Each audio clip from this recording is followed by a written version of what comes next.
Good morning, everyone. My name is Jorge Simoes. I'm the head of the Digital Factory at EDP. I'm going to tell you more about that in a second. Today I'm here to talk to you about implementing digital asset management systems, and I'm going to talk from the perspective of someone who's just been involved in a large program for doing just that, for implementing a digital asset management system for grid operations.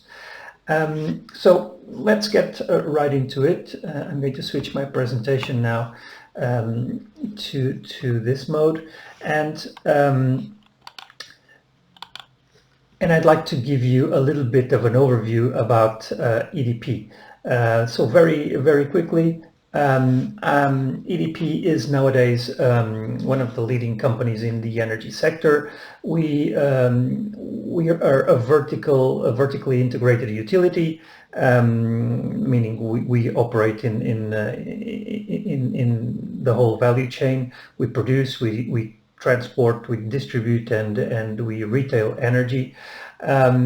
We are present in 16 countries, and we're the top 4 or top 3, depending who you ask, largest producer of wind energy worldwide.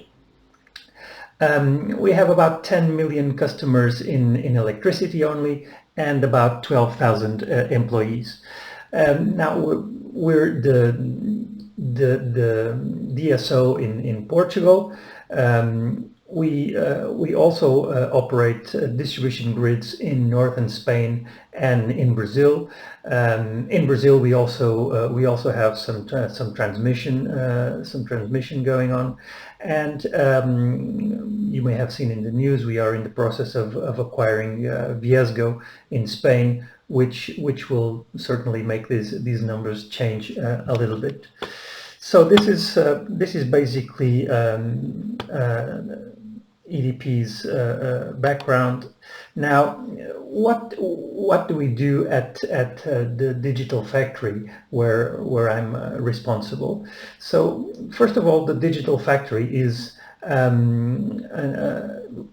very much like a digital agency working exclusively for EDP business units. That means that we provide services related to digital transformation mainly, and those materialize usually in digital products built in agile methodologies, from design to web and mobile development to advanced analytics, as we are going to see during this talk.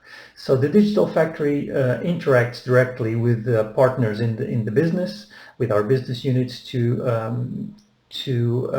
put together mixed teams of business experts and digital experts to deliver these products. The project, the digital asset management project that I'm going to tell you about today, is exactly one of those initiatives. At the Digital Factory, our area of focus, or our areas of focus, are mainly these 9 technical areas that you see in the white squares in the presentation.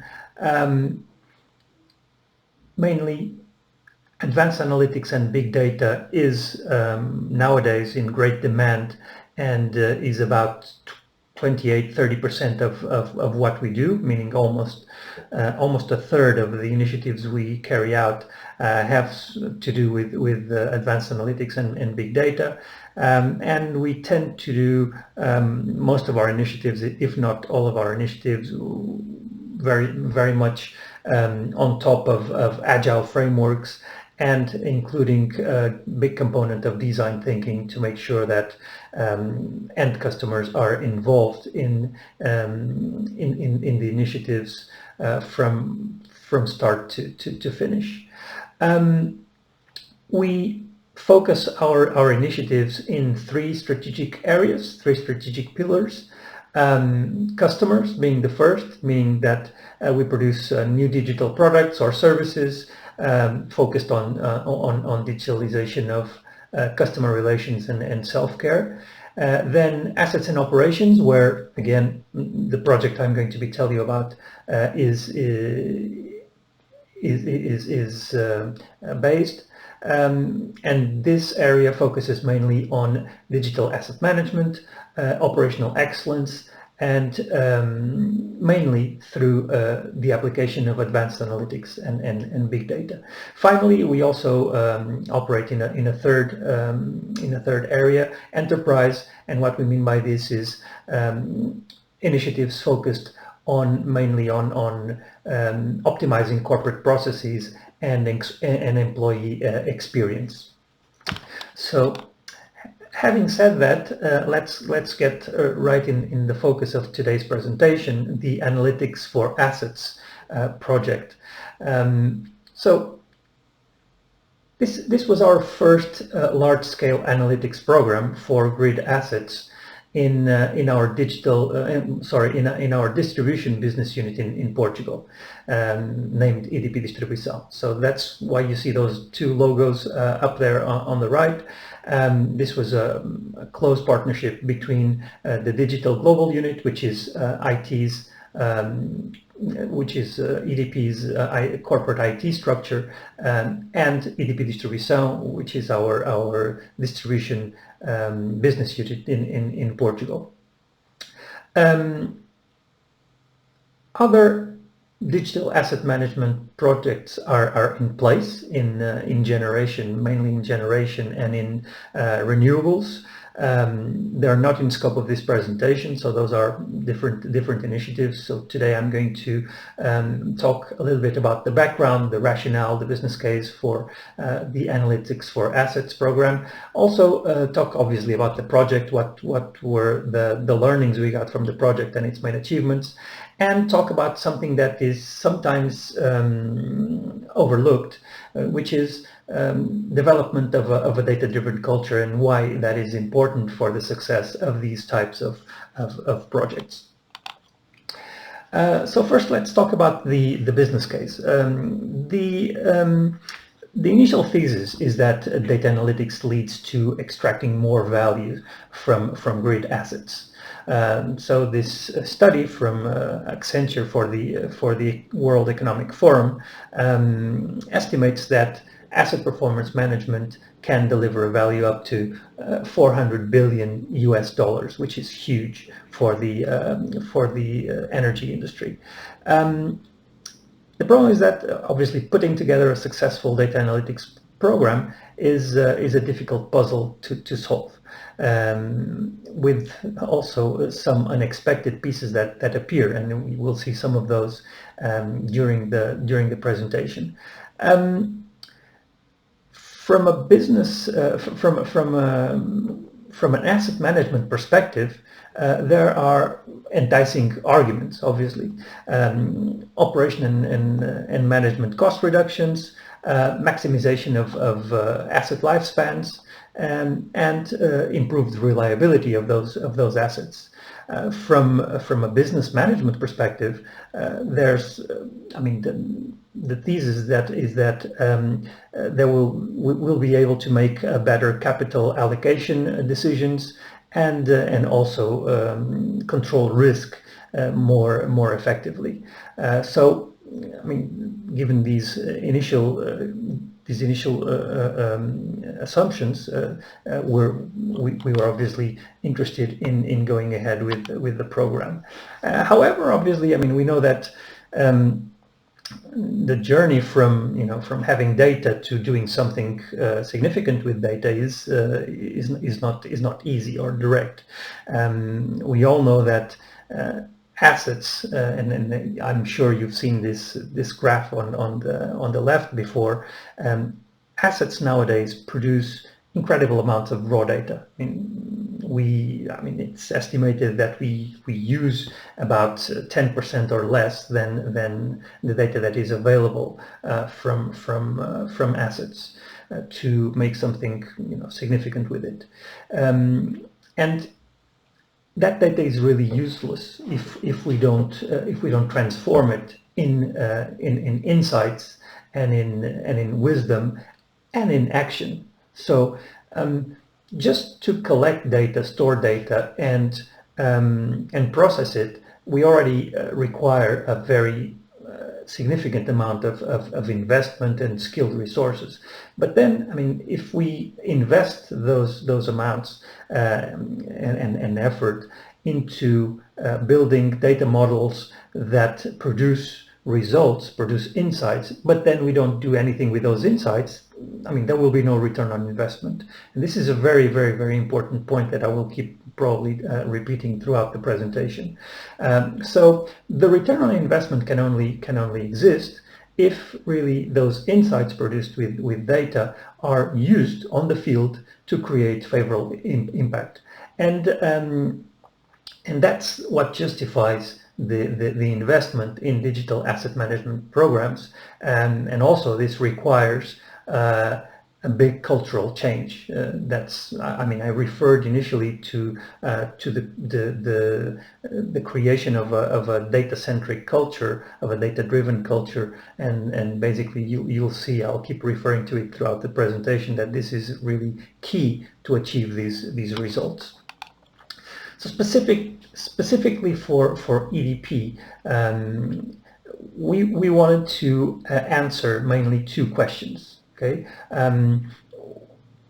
one regarding long-term, I mean, in investment planning, where before the investment planning was mainly based on the assets' lifespans and wasn't considering the usage, the context of the assets, and two, more operational, short-term, technical decisions on asset management, where our maintenance strategy was mainly reactive and scheduled maintenance, not taking into account the condition of the assets. So advanced analytics is supposed to provide answers to these two questions by developing the predictive models to determining metrics that will allow us specifically to look into the future and make decisions both long-term on investment and short to medium term on asset management. So this obviously on a PowerPoint slide, this looks like the truth written in stone, which is not. I mean, it's not unquestionable at all. You will, when starting a program like this, you will be questioned on these so-called ground truths.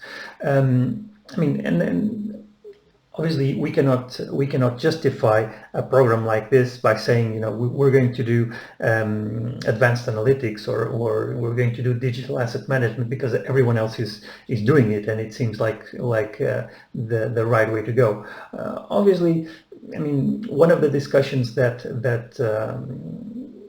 sometimes existed during our project was, you know, sitting data scientists and engineers at the same table, you would hear comments like, yeah, but I mean, with this data we already know from experience that the asset is going to behave in such a way or such a way. So there's really, I mean, and there's no point in being condescending about AI and saying, you know, my models are saying this and this is artificial intelligence, so it should work.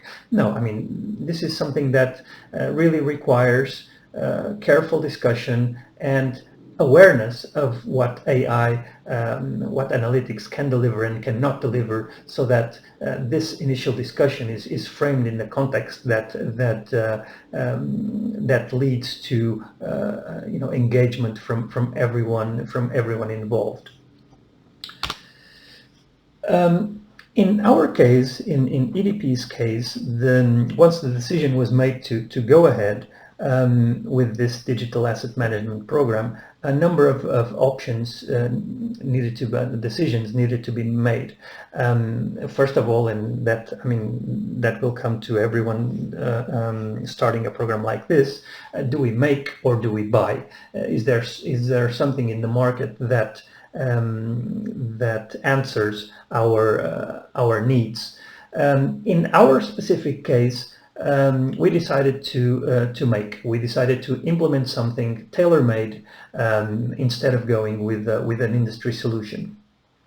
Obviously, this, I mean, there's no one size fits all here. EDP's context dictated that we made this decision, but obviously, you know, every different context, every different company will need to make their own due diligence and decide whether this is applicable to their reality or not. In our case, the key decision drivers were that obviously this is obviously a very complex problem. Our usage scenario is very specific. We didn't find any out-of-the-box tools that were applicable without demanding significant customization efforts. Also, the market, I mean, the tools that we saw in the market and that were somehow assessed in in different initiatives showed some low level of maturity in terms of applying business intelligence and analytics to our specific sector. We also wanted not a big bang deployment, but exactly to solidify our knowledge and to gain that internal buy-in. We wanted a phased implementation. So we wanted to start with a number of use cases, very specific, that could be quick wins, and then have a gradual scale up, managing the risk inherent to this kind of program and to the suitability of the solution. We also had, obviously, I already mentioned the Digital Global Unit and the Digital Factory, who were already providing this kind of services to the organization. So we wanted also to leverage those resources. And finally, we had in mind that, you know, our distribution operation in Portugal is relatively large and complex. The asset diversity and capillarity is huge. So we had it clear that engineering the data pipeline for these assets would be a very significant challenge and would need a very structured approach, which we thought would better fit a tailor-made approach instead of an industry vendor implementation. So implementation of the program, contrary to common belief, I mean, you can just because you have data, you can't jump right into the insights and start modeling immediately. There's a big journey, as I said before. There's a large journey from data to insights, and you can see on the top of the slide there the stages to get to data modeling that will provide you eventually with insights. So from data pipeline engineering, you know, building the connections between the sources of data to your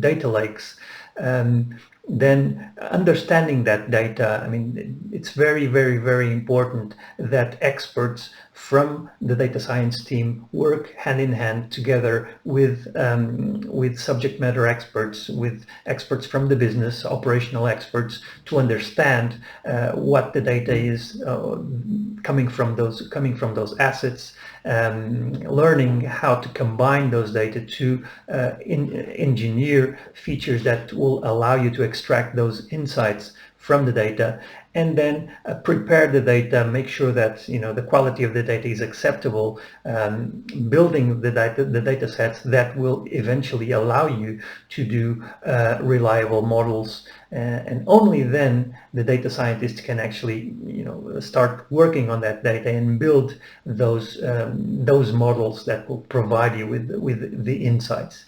In our case, we worked on three specific asset classes: power transformers, aerial lines, and circuit breakers, and in two dimensions. So One regarding investment planning, so more long-term, more deterministic, based on health indexes, and the other dimension, the other horizon, more focused on O&M, on maintenance planning, also focusing on models for failure probabilities, to be able to do those kind of operational decisions, where risk-based operations on the field, maintenance operations on the field, based on the condition of the actual asset. So the specific questions we were trying to answer were, where should we prioritize our investment on one hand. On the other hand, where do I allocate my maintenance operations in the most, how do I prioritize in the assets that need it the most, that are most likely to fail. And after building these models, only then we engineered some dashboards to help us visually to understand this data, to incorporate these insights into our operations.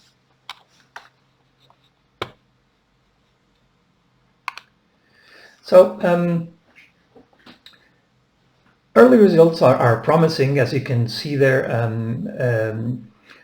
About 10, immediately we had from the models some insights that 10% of our assets on the ground are in less than optimal condition, so need some prioritizing, and also that we could probably prevent about 20% of estimated failures, which is a significant amount.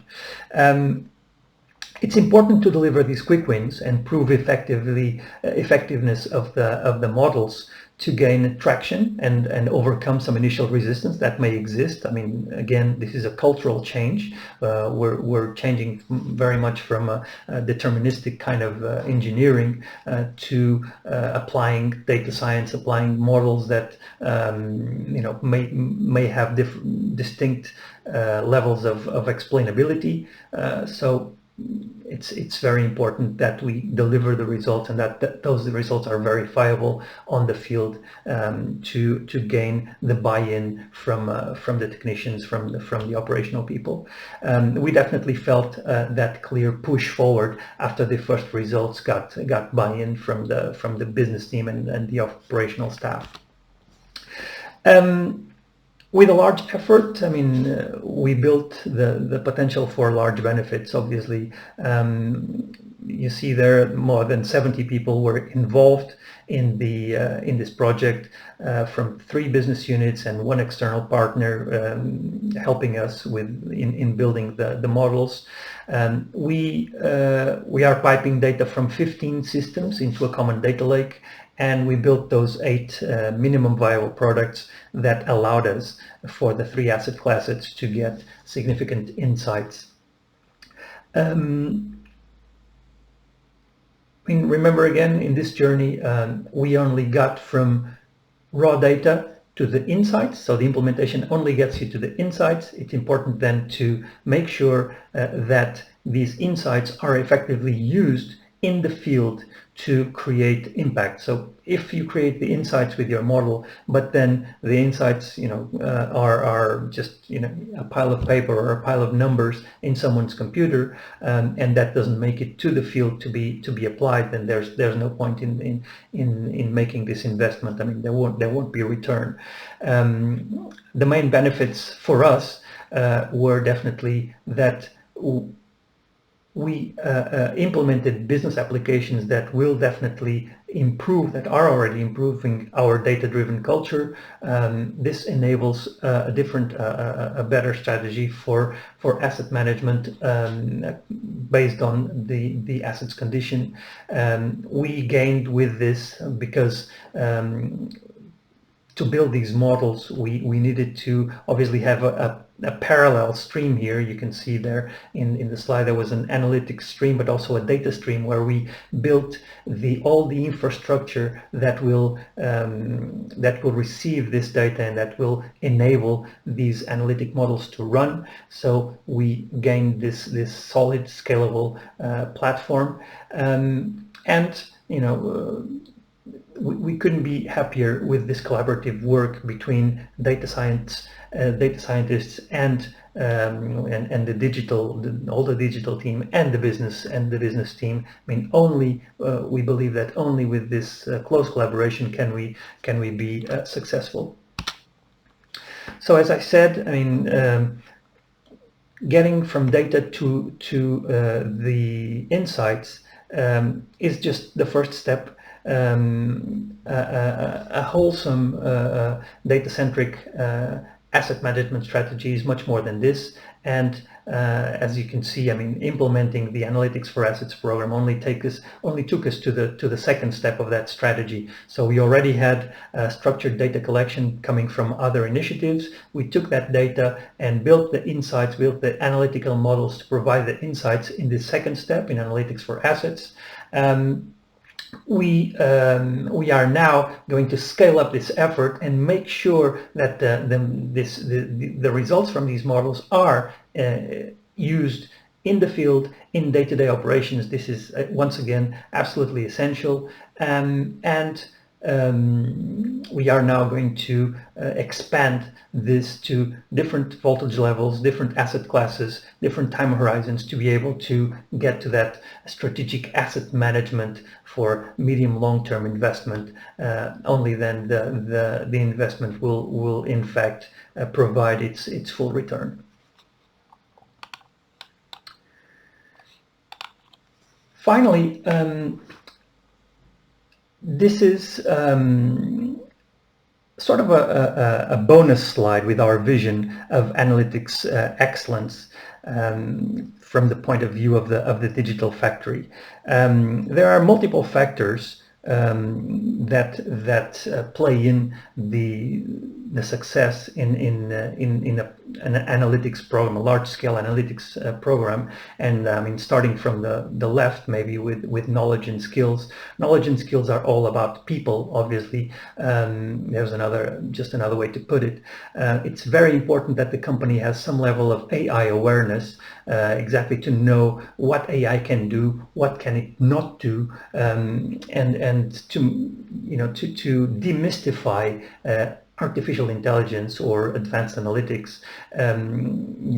It's very easy for AI to be seen as some sort of black magic, mysterious models providing results that may not be very reliable. It's very important that there is a minimum level of knowledge about AI across all the organization for this myth to be deconstructed. And also empowerment. I mean, people need to be able to take data from the assets they're responsible for, build their own models, experiment. Very important, this. And then obviously this combination of subject matter expertise and tech infrastructure expertise and data science. Only combining these, we saw that the program had a very high level of success. Then obviously data, very important to pick the right use cases to start. I mean, picking the wrong use cases, or maybe being too aggressive or too ambitious in the first use cases may lead you to a quick failure, and then the organization will not so easily back you up on a second attempt, on a third attempt. Very, very important to pick the quick wins where data is reliable, have quality of data, and have obviously data that can be scalable over time, and that can allow you to continue your program. Also, transparency is becoming more and more important. I mean, we're talking about asset management here, but when making decisions about assets, we are indirectly making decisions about people as well. If in a maintenance, in a risk-based maintenance decision, you decide to act on asset 1 instead of asset 2, then you're indirectly impacting the people served by those assets. Very important to include some model explainability. I mean, and this is something that is becoming a stronger and stronger thread in the AI forums. Being able to explain the results of your models is increasingly important, so that you can have sound decisions when building those models, based on the principles that should manage your company's running rationale.